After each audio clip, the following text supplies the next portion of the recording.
যে আপনি কি করতে চান, আপনি কি হতে চান।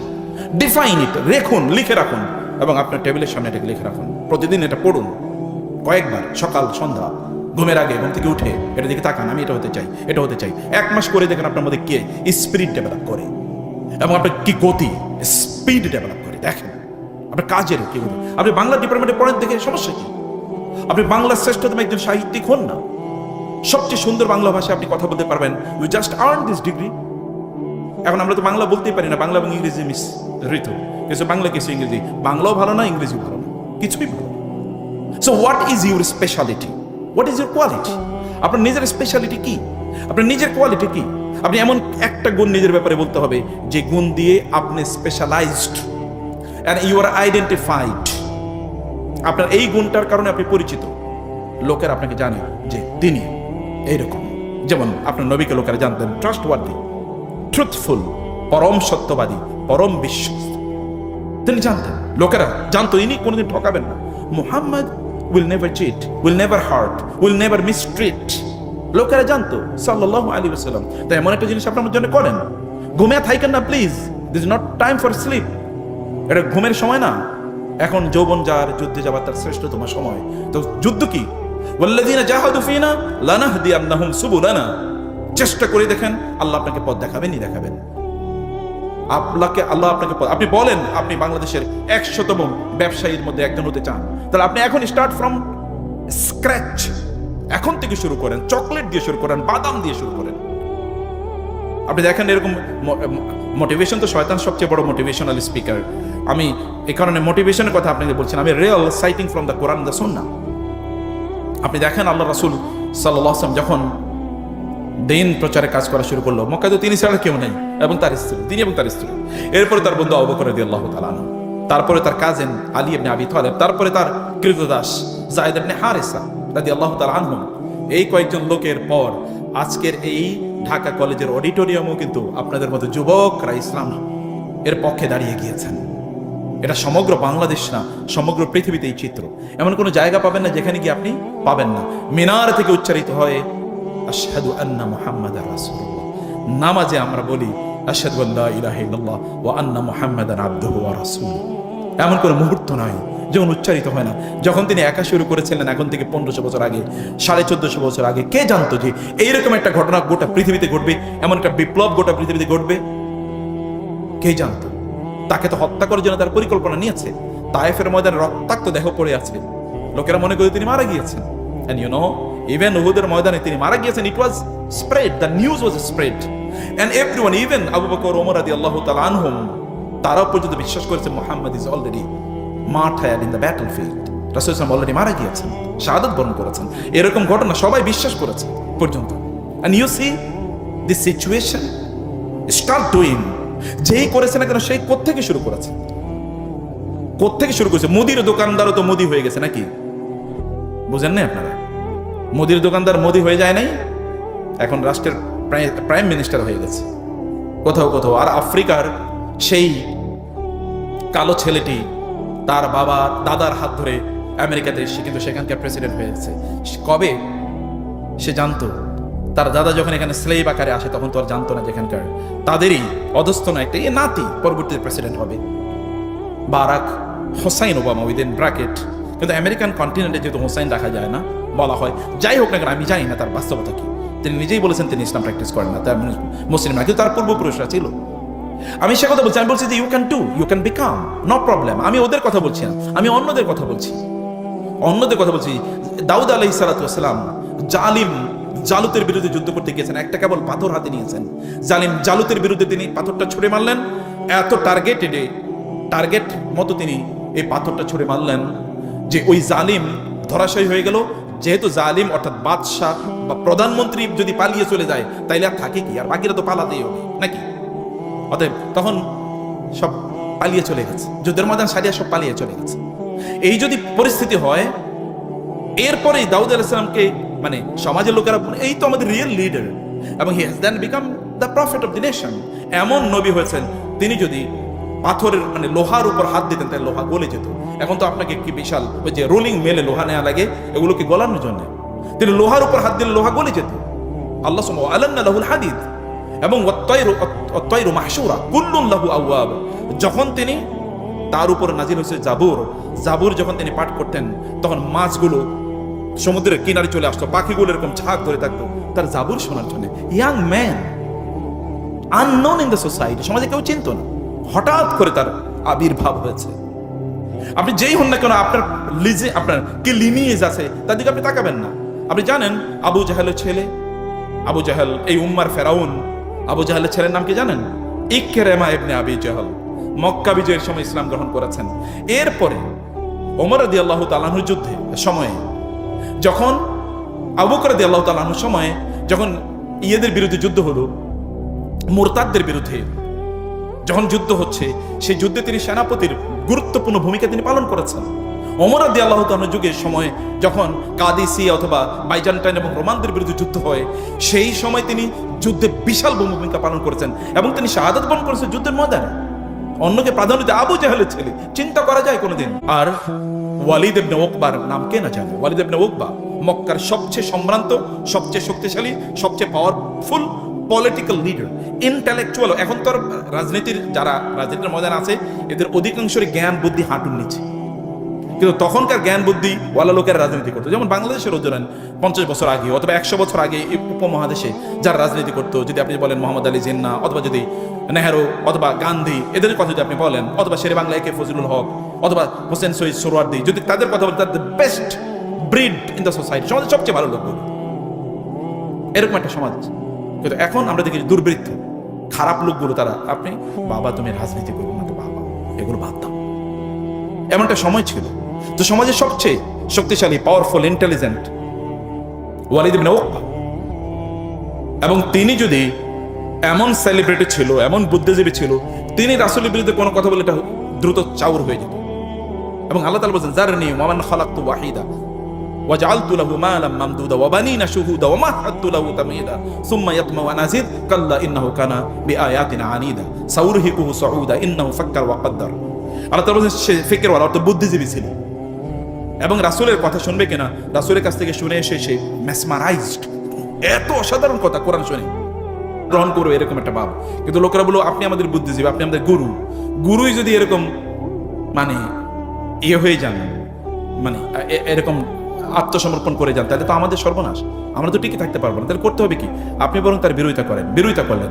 এই ওয়ালিদ ইবনে উকবা, ওয়ালিদ ইবনে মুগীরা, এদের ঘরে জন্ম নিয়েছে খালিদ ইবনুল ওয়ালিদ। চিন্তা করে দেখেন তো, খালিদ ইবনুল ওয়ালিদ, যাকে আল্লাহ রাসূল সাইফুল্লাহ আল মাসলুল, আল্লাহ সুবহানাহু ওয়া তাআলা এর উন্মুক্ত তলোয়ার বলে ঘোষণা করেছেন। প্রায় 100 যুদ্ধ করেছেন, কোন যুদ্ধে একবারও তিনি পরাজিত হন নাই, সব যুদ্ধে বিজয়ী, কি ইসলামের পক্ষে কি ইসলামের বিপক্ষে।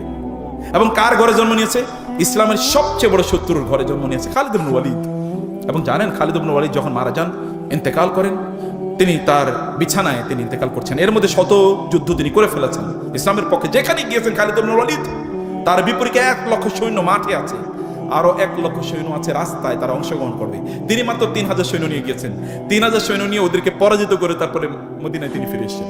সত্য 2 লক্ষ, তিনি মাত্র 3000, মানে আপনি প্রায় দ্বিগুণের চেয়ে বেশি, প্রায় আপনার কি মানে 200 গুণ, প্রায় যদি এরকম একটা অবস্থা, প্রায় 100 গুণ প্রায় এরকম একটা অবস্থায়, প্রায় 100 গুণ এরকম সৈন্যদেরকে পরাজিত করে তারপর তিনি চলে এসেছেন মদিনা। এবং তিনি তার বিছানায় তিনি মারা যাচ্ছেন, তিনি তার জামাটা খুলে দেখালেন, দেখো তো আমার শরীরে এমন কোনো জায়গা আছে কিনা যেখানে তলোয়ারের চিহ্ন নাই, তলোয়ারের আঘাতের অথবা তীরের আঘাতের অথবা বর্ষার আঘাতের, এমন কোন জায়গা আছে? না, কোনো জায়গা নেই, সব জায়গায় ক্ষত। বলে আমি কি প্রাণান্তকর ভাবে চেষ্টা করেছিলাম, যুদ্ধের ময়দানে আমি মারা যাবো, আমি শহীদ, আমার কি চেষ্টা ছিল, কি আগ্রহ ছিল, কি আকাঙ্ক্ষা ছিল, কিন্তু দেখো আমি আমার এই বিছানায় মারা যাচ্ছি, অথচ যুদ্ধ করে আমার জীবনটা কাটিয়ে দিয়েছে। কেউ একজন তাকে বললেন, ইয়াস, আপনার কি মনে নেই আল্লাহ রাসূল আপনাকে সাইফুল্লাহ মাসলুল বলেছে, আপনি কেন মন খারাপ করছেন? আপনি কি জানেন না যে ব্যক্তি শাহাদাতের তামান্না করে তিনি যদি তার বিছানায় মারা যায়, তাহলে আল্লাহ তাআলা তাকে শাহাদাতের মর্যাদা প্রদান করবেন। এরপরে তিনি মারা গেলেন। মদিনায় নারীরা কান্নার রোল, কারণ প্রত্যেকটা নারী স্বপ্ন দেখতো তার ঘরে যদি একটা খালিদ ইবনুল ওয়ালিদ জন্ম নিত। যখন তিনি মারা যান, মদিনায় কান্নার রোল পড়ে যায়। ওমর রাদিয়াল্লাহু তাআলা তখন খলিফা, আমিরুল মুমিনিন, লোকেরা এসে বলে আমিরুল মুমিনিন, মহিলারা কাঁদতেছে, আমরা বাইরে থেকে কান্নার শব্দ শুনছি, আপনি কিছু বলবেন না? এভাবে কান্না করে তো নিষিদ্ধ। ওমর রাদিয়াল্লাহু তাআলা ঘর থেকে বের হবেন, এমন সময় তিনি দেখলেন তার ঘর থেকেও কান্না বের হচ্ছে। ওমর বলে কাঁদে কি? বলে হাফসা। হাফসা হচ্ছেন রাসূল সাল্লাল্লাহু আলাইহি ওয়াসাল্লামের স্ত্রী, ওমরের একজন মেয়ে। হাফসা কাঁদছে এবং হাফসা কাছে ওয়া খালেদা, হায় খালেদ বলে কাঁদছে। ওমর রাদিয়াল্লাহু বসে পড়লেন, তিনিও কান্না শুরু করে দিলেন। তিনি বলেন হাফসারা যদি খালেদের জন্য কাঁদে তাহলে গোটা মুসলিম উম্মাই খালেদের জন্য কাঁদা উচিত। আমি এই কান্না থেকে মানুষকে থামাতে পারবো না, কাঁদাই উচিত, এটা খালেদের জন্য কাঁদা উচিত। তা আপনারা তো এই বয়সে আছেন, আপনি কেন একজন খালেদ হবেন না? কেন হবেন না? আপনার সেই শক্তি কি নাই?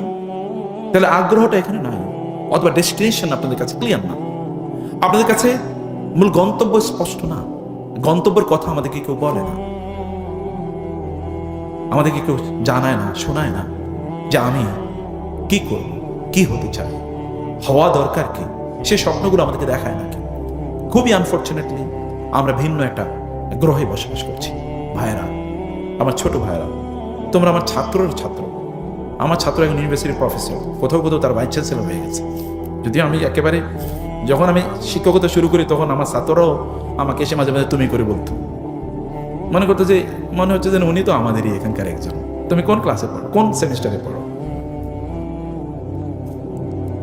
তো আমি বলছি যে আপনাদেরকে, আপনারা অনুগ্রহ করে, আপনাকে সম্মান করছি, আমি ভালোবাসি আপনাদেরকে, কারণ আপনাদের হাতে উম্মার ভবিষ্যৎ। আপনার জেগে উঠলে এই উম্মাকে কেউ দমিয়ে রাখতে পারবে না। এবং আপনাদেরকে দমিয়ে রাখার জন্য গোটা পৃথিবীর সকল আয়োজন, জানেন, আপনাদেরকে দমিয়ে রাখার জন্য, আপনি যেন জেগে না ওঠেন, এই কারণে সকল আয়োজন, গোটা পৃথিবী সব কিছু। আপনার ঘুমিয়ে থাকবেন না প্লিজ। আমাদের কবি তো এই কথা বলে গিয়েছেন, তোমার ছেলে জাগলে মাগো রাত পোহাবে তবে। মা, তোমার ছেলে জাগে, তুমি আমাকে কেন ঘুম পাড়িয়ে রাখছো, কেন ঘুমিয়ে থাকতে বলছো তুমি? আমি জাগলে তো রাত পোহাবে। গোটা উম্মার উপর রাত জেগে এসছে, দেখেন না আপনারা? গোটা মানবতার উপর যা রাত জেগে উঠেছে, দেখেন না আপনারা? আপনাকে জেগে উঠতে হবে পজিটিভলি, তার জন্য নিজকে তৈরি করতে হবে। এবং নিজের তৈরি করার জন্য 1 নম্বর ধাপ হলো ফোকাস। আপনি কি করতে চান তা নির্ধারণ করুন। আপনি যা হতে চান, positive, to become something positive. আপনি টাকা পয়সার মালিক হতে চান, আমার কোনো আপত্তি নেই, আপনি একজন সুলাইমান হন আলাইহিস সালাম। এবং তিনি আল্লাহকে বলেছেন, আল্লাহ তুমি আমাকে এমন রাজত্ব দাও, লা ইয়ামবাগি লিআহাদিন মিন বাদি, এমন রাজত্ব আর কাউকে দেবেন না, আপনি আমাকে এমন রাজত্ব দেন। এবং আল্লাহ কি রাজত্ব দিয়েছেন? জিনদেরকে আল্লাহ সুবহানাহু ওয়া তাআলা সুলাইমান আলাইহিস সালাম চাকর বানিয়ে দিয়েছেন। জিনরা তা কি করতো? বান্নাই ওয়া গাওয়াস, তার জন্য বিশাল অট্টালিকা নির্মাণ করতো, প্রাসাদ নির্মাণ করতো, বিল্ডিং নির্মাণ করতো। ওয়া গাওয়াস, এবং সমুদ্রে ডুব দিয়ে সেখান থেকে মণিমুক্তা আহরণ করে নিয়ে আসতো জিনরা তার জন্য। আর জিনরা তার জন্য কি ফার্মার হিসেবে, কৃষক হিসেবে কাজ করতো। এমন অবস্থা আল্লাহ তাআলা সুলাইমান আলাইহিস করেছেন। আপনারা সেটা করতে পারেন, নো প্রবলেম, কিছু একটা আপনি করুন। আপনি অথবা আপনি জুলকারনাইনের কথা একবার চিন্তা করে দেখেন, একবার সর্বপশ্চিমে গিয়েছেন, সর্বপূর্বে গিয়েছেন, মেডল জায়গায় গিয়েছেন, এবং ইয়াজুজ মাজুজের মতো এই ভয়ঙ্কর বিধ্বংসী বাহিনীকে ঠেকিয়ে দেওয়ার জন্য দেয়াল নির্মাণ করে দিয়েছেন না তিনি? সূরা কাহাফে আপনারা পড়েছেন। আপনি তেমন হন, সমস্যা কি? সারা পৃথিবী চষে বেরিয়েছেন, গোটা পৃথিবী কন্ট্রোল করবেন। মোহাম্মদ বিন কাসেম যখন এই অঞ্চলে আসে, আপনাদের চেয়ে বয়স কম, 18 বছর বয়স। মোগল সাম্রাজ্য এর পূর্বে, মোগল সাম্রাজ্য বাবররা যখন এখানে আসে, বাবরদের বয়স কত? আচ্ছা, ইখতিয়ারউদ্দিন মোহাম্মদ বিন বখতিয়ার খিলজি যখন এই বাংলায় আসে, নদিয়াতে আসে, তার বয়স কত ছিল? আপনার বয়সী, আপনাদের বয়সী। তা আপনাদের তো এটা তো বিজয়ের বয়স, এটা তো ঘুমিয়ে কাটানোর বয়স না, এটা তো ফেসবুক দেখার বয়স না, এটা তো ইউটিউব দেখার বয়স না, এটা তো কোনো একটা মেয়েকে দেখার পর ওর দিকে তাকে এরপরে আটফেল করে পড়ে গেলেন, বয়স না। আপনি কেমন তা করবেন? আপনি তো তার চেয়ে অনেক ঊর্ধ্বে, অনেক বড়, অনেক কিছু, আপনার অনেক কিছু করার আছে। এই জাতির প্রতি, মায়েদের প্রতি, বাবাদের প্রতি, প্রতিষ্ঠানের প্রতি, অন্যদের প্রতি দেখান যে ইউ ক্যান ডু সামথিং, আপনি কিছু একটা করতে পারেন। সে কারণে আপনাকে ফোকাসটা ঠিক করেন প্লিজ, এবং এনার্জি এখানে দেন।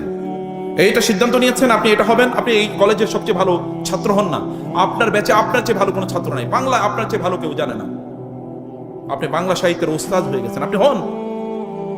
এবং আপনার টিচাররা যেন রেফার করে যে যদি বাংলা সম্পর্কে কিছু জানতে হয় তাহলে ওর কাছে যাও, he is the best student in our college in this subject. আপনি হন না কেন? এটা কি হওয়া সম্ভব? আপনি আজকে থেকেই যেই ডাইনামিক্সের কথা, যে ডিভিশনের কথা বলছি, ডিভিশন অফ ইউর টাইম, 8 ঘন্টা আপনি পড়ার জন্য রাখেন। আপনার তো অন্য কোনো কাজ নাই, কষ্ট করেন। এখন আপনার টাকা ইনকাম করার প্রয়োজন নেই। প্রত্যেকটা জিনিসের একটা টাইম আছে। আল্লাহ টাইমের বাইরে কোনো কিছু দেন না, সব জিনিসের আলাদা টাইমিং আছে। গাছের ফলও কিন্তু টাইমে হয়, সূর্য কিন্তু টাইমে ওঠে, এবং চাঁদও কিন্তু টাইমে ওঠে। কোনো কিছু টাইমের বাইরে হয় না। তাহলে আপনি কেন আনটাইমলি কাজ করবেন? আপনার এখন স্টুডেন্ট লাইফে তো স্টুডেন্ট। আপনি 5 বছর ভালো করে পড়েন, আপনার সাবজেক্টটা ভালো করে পড়েন, যেটাই পড়েন।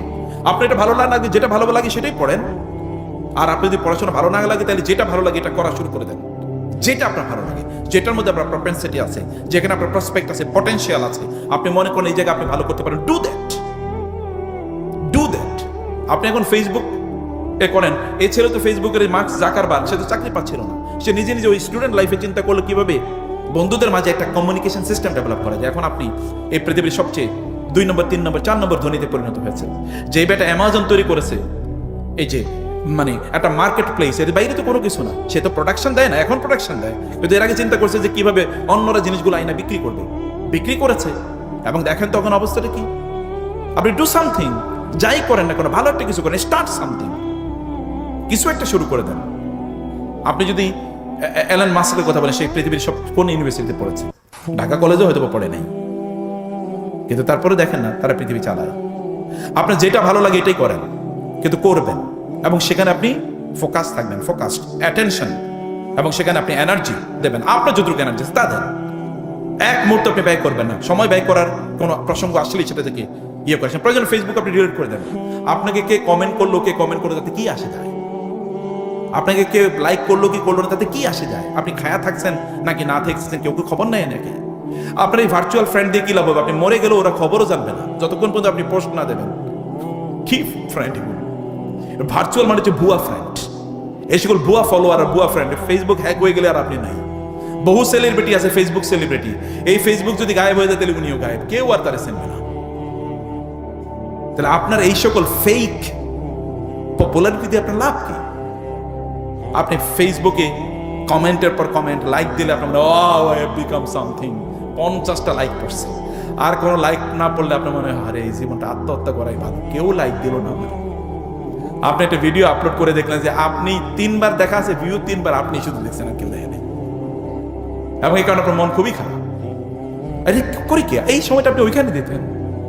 কারণ future is yet to start, আপনার ভবিষ্যৎ এখনো শুরুই হয় না। এবং টাইম, ওইখানে টাইম দেন। আবার বলছি, কি focus, energy, time. Focus, energy, time.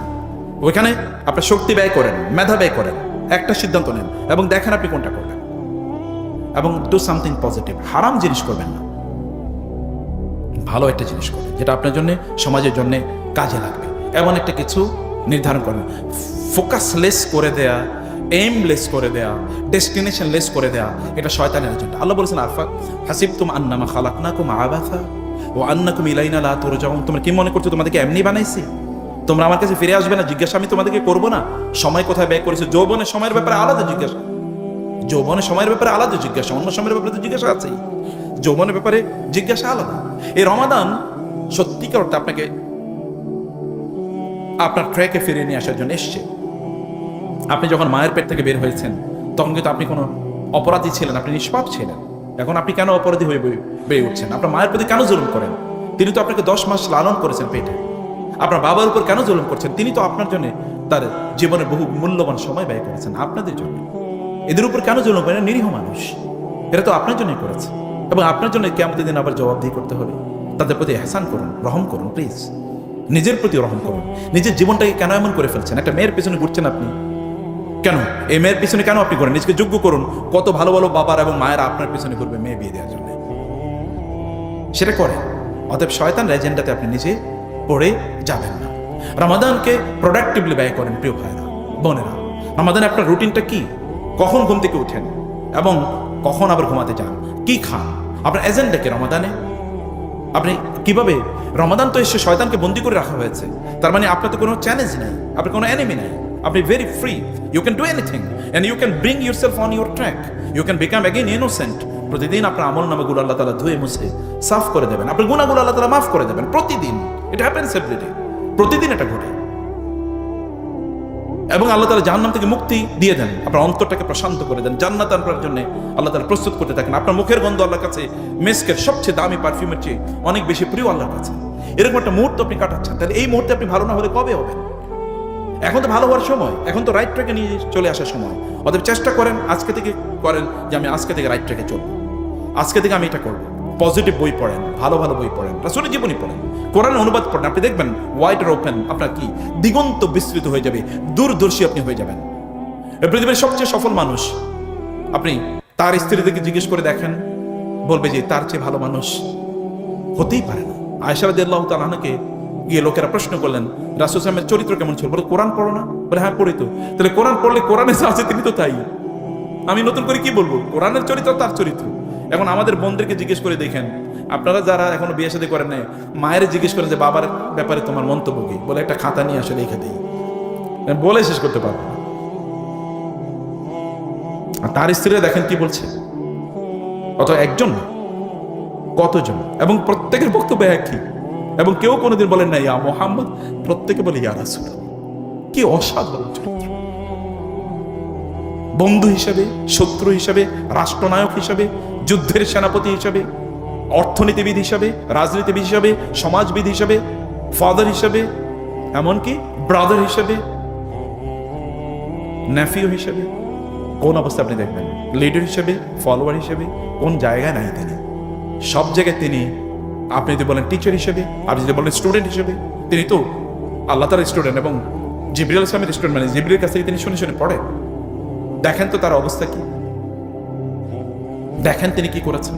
Student হিসেবে তার অবস্থা দেখেন। আল্লাহ তাআলা কি বলেছেন? নাযালা বিহি রূহুল আমিন আলা কলবিকা ওয়ালা তুহাররিক বিহি লিসানাকা লিতা'জালা বিহি ইন্না আলাইনা জামাআহু ওয়া কুরআনা। আপনি এত টেনশন করেন না, এত দ্রুত পড়ার দরকার নেই, আপনি আস্তে আস্তে পড়েন। আমার কাজ হচ্ছে আপনার অন্তরে কোরআনকে একেবারে প্রথিত করে দেয়, যেন ইউ উইল নেভার ফরগেট। আল্লাহ তাআলা জিবরিলের মাধ্যমে তাকে শেখাচ্ছেন। কত বড় স্টুডেন্ট! আমি বলছি যে আপনি তাকে যদি না পড়ে থাকেন, তাহলে আপনি কি পড়ছেন? Wasting your life. আপনার জীবনকে আপনি ড্যামেজিং ইউর ফিউচার। না, আপনি তার জীবনী পড়েই দেখেন, পড়েই দেখেন। কোন জীবনী পড়বেন এটা বলার দরকার নেই, যেটা পান সেটাই পড়েন। অথেন্টিক যে কোনো একটা বই পড়েন এবং পড়ে আপনি তার মতো হতে চান, তার একটা কাজ করেন, এবং এটাই বারাকা। আপনি জানেন আল্লাহ রাসূলকে অনুসরণের মধ্যে বারাকা আছে, ফুল অফ বারাকা। আপনি তাকে অনুসরণ করে, একটা কাজে অনুসরণ করে দেখবেন আপনি সফলতা কিভাবে পান, কারণ তার সকল কাজ পরীক্ষিতভাবে, এগুলো সফল মানুষের কাজ। আপনার মানে 7 habits of highly productive or effective leaders, এটা পড়ার দরকার নেই, কারণ তার জীবনে আছে এই সকল ট্রেটস, কোয়ালিটিস, এগুলো সব তার মধ্যে আছে। আপনার ওই যে অমক মোটিভেশনাল স্পিকারের বই পড়ার দরকার নেই। আপনি আপনার নিজের যে রাসূলের, তার নবীর, আপনি মুসলমান না হলে কোনো আপত্তি নেই, আপনি তো একজন গ্রেট ম্যানের বই পড়বেন নাকি? একজন গ্রেট ম্যানের বই পড়েন, তার চেয়ে গ্রেটেস্ট ম্যান অমুসলিমরা নির্বিশেষে সবাই, মহাত্মা গান্ধী থেকে শুরু করে আমাদের হুমায়ুন আহমদ পর্যন্ত, কে তার ব্যাপারে বলে নেই? এমন কে আছে তার ব্যাপারে বলে নেই? এভরিওয়ান, পোয়েটস এবং ফিলোসোফার, সায়েন্টিস্ট, পলিটিক্যাল লিডার, সবাই তার ব্যাপারে বলেছে।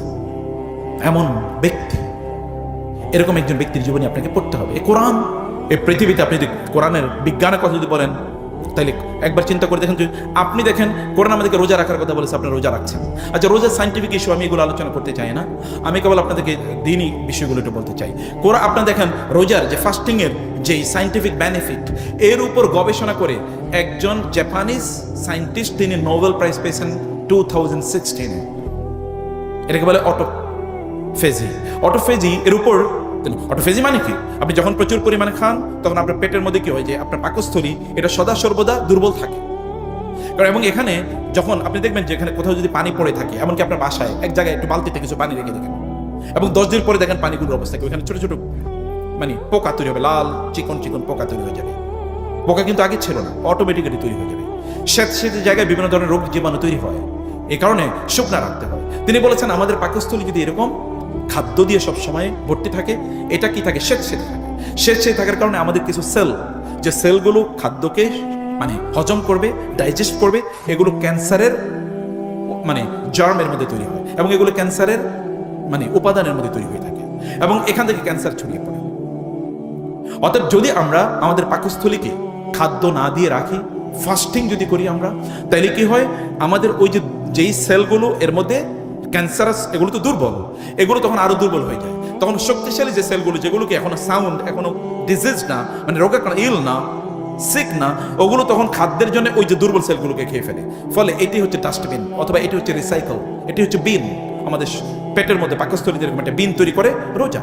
এবং তিনি বলছেন রোজা রাখবেন। পৃথিবীর সকল ডাক্তারদের কাছে গিয়ে দেখেন তারা আপনাকে ডায়েট কন্ট্রোলের কথা বলে, আপনি এটা খাবেন, এটা খাবেন, এটা খাবেন, এটা খাবেন না। কারণ খাওয়া হচ্ছে আপনার জন্য ক্ষতিকর। ফুড ইজ মানে পয়জন। ইনফ্যাক্ট খাদ্যটা এক ধরনের বিষ। আপনি নিউট্রিশনিস্ট যারা আছে তাদের কাছে গিয়ে দেখেন যে তারা আপনাকে কি খেতে বলে, বলে যে খাবার কন্ট্রোল করেন, খাবার কন্ট্রোল করেন। মানে আপনার কেন খাচ্ছেন তো, কি কারণে? আপনি খুব বেশি খেয়ে সুস্থ থাকেন, আপনি দেখেন তো বেশি খেলে আপনার অবস্থা কি, এরপর আপনি চলতে পারেন, আপনার ঘুমিয়ে থাকতে হয়, আপনার ঘুমিয়ে থাকতে হয়, আপনি শুয়ে থাকতে হয়, আপনি মাথা ঘুরায়, আপনি উঠতে পারেন না, বমি বমি ভাব লাগে, পেটে বিভিন্ন ধরনের তৈরি হয়। আব্দুল্লাহ ইবনে ওমর রাদিয়াল্লাহু তাআলা আনহুকে একজন বললেন, বলে যে আপনারা একটু আপনার হজম শক্তি বাড়ার জন্য একটা ট্যাবলেট দেই। উনি বলে বলো কি, সুবহানাল্লাহ, হজম শক্তি বাড়ার জন্য ট্যাবলেট দেবো? আমার রাসূল বলেছে পেটের 3 ভাগ করে, 1 ভাগ খাদ্য দিয়ে পূর্ণ করতে, আরেক ভাগ পানীয় দিয়ে পূর্ণ করতে, আরেক ভাগ খালি রাখতে। আমি তো এটাই করি, আমার জীবনে তো কোনোদিন পেটের রোগ হয় না, তুমি আমার কিসের পেটের রোগের ওষুধ দেবা, টেস্ট বাড়ানোর ওষুধ দেবা?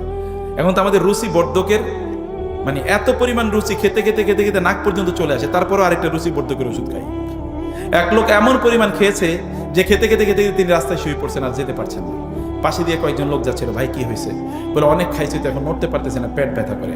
বলে একটা ট্যাবলেট দিয়ে খাওয়ার জন্য, তাহলে পেট ব্যথা কমে যাবে। বলে আমি ট্যাবলেট খাইতে পারলে তো আরো 1 লোকমা ভাতই খাইতাম। ট্যাবলেট খাওয়ার জায়গা থাকলে তো আর 1 লোকমা ভাতই খাইতাম। ট্যাবলেট খাওয়ার জন্য তো পানি খাওয়া লাগবে, আমি অতটুকু জায়গা তো নাই পেটে। না, আমরা তো খাবারকে আমাদের কি বানিয়েছি, আমাদের ওয়ার্শিপ, আমাদের ইবাদত বানিয়ে নিয়েছি।